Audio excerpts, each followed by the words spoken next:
Bismillahirrahmanirrahim. Assalamualaikum warahmatullahi wabarakatuh. Waalaikumsalam warahmatullahi wabarakatuh. Alhamdulillahi rabbil alamin. Nahmaduhu wa nasta'inuhu wa nastaghfiruh. Wa na'udzu billahi min syururi anfusina wa min sayyiati a'malina. May yahdihillahu fala mudhillalah wa may yudlilhu fala hadiyalah.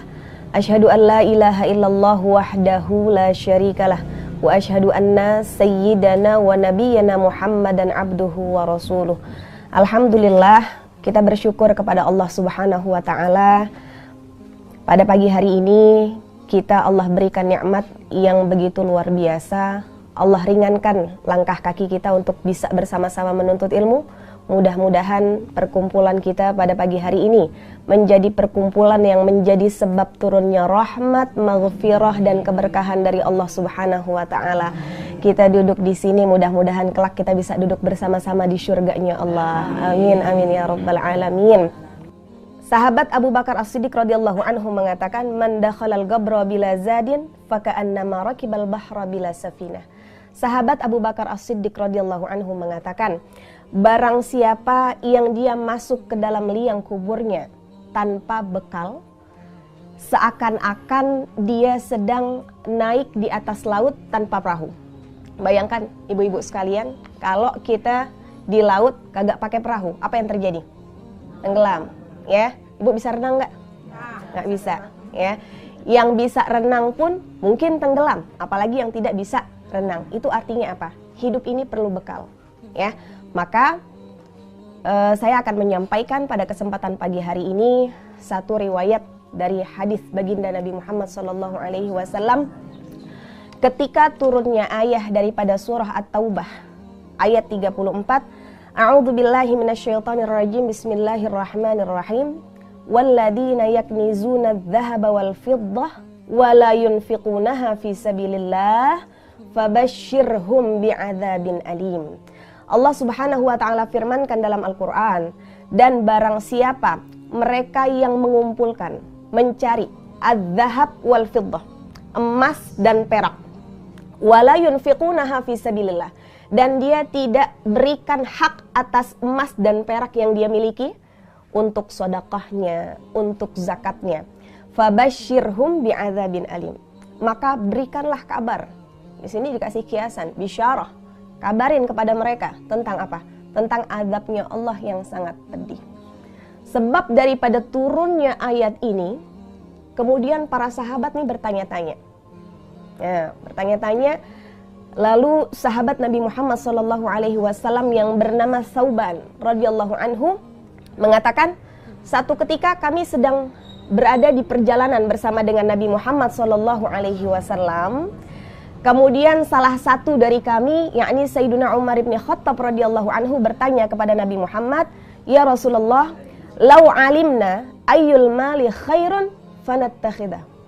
Ya Rasulullah, kalau aja kami tahu apa harta yang paling baik untuk kami kumpulkan, niscaya akan kami cari. Niscaya akan kami kumpulkan. Kata Nabi alaihi salatu wassalam, harta yang paling afdal, harta yang paling utama, benda yang paling seharusnya kita kumpulkan dan kita cari itu ada 3. Yang pertama kata Nabi Muhammad SAW, lisanun dzakirun, lisan yang senantiasa berzikir, menyebut-nyebut Allah Subhanahu wa taala fi kulli halin wa fi kulli waqtin, dalam setiap keadaan dan dalam setiap waktu. Maka ini merupakan perintah Allah Subhanahu wa taala.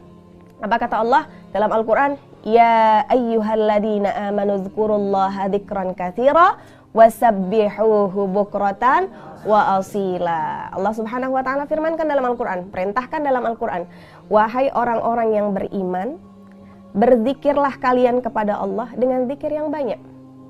Wasabbihuhu bukratan wa asila, dan bertasbihlah kepada Allah di waktu pagi dan di waktu petang.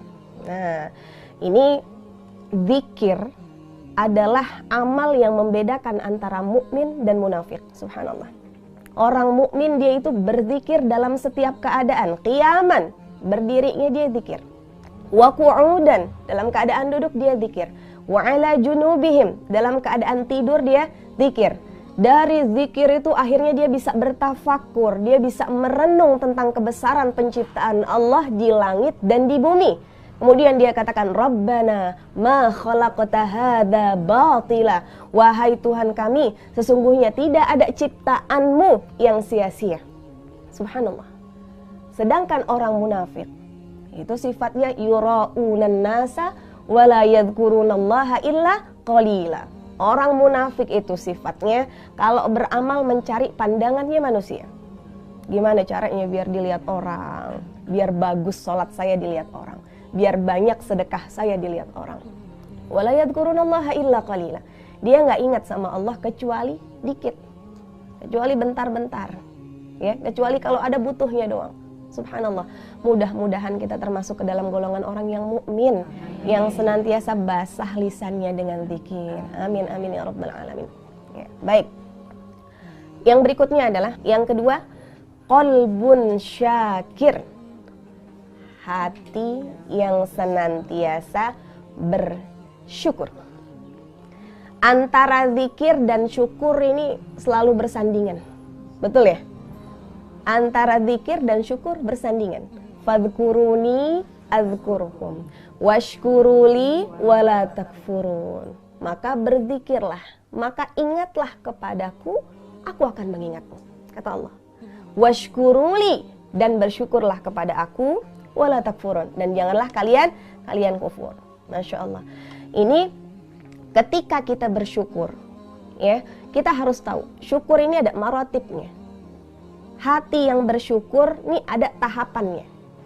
Yang pertama adalah hati yang bersyukur, dia mengerti bahwasanya segala nikmat yang dia punya, segala nikmat yang dia dapatkan, itu datangnya dari Allah Subhanahu wa ta'ala, sekalipun dari tangannya manusia.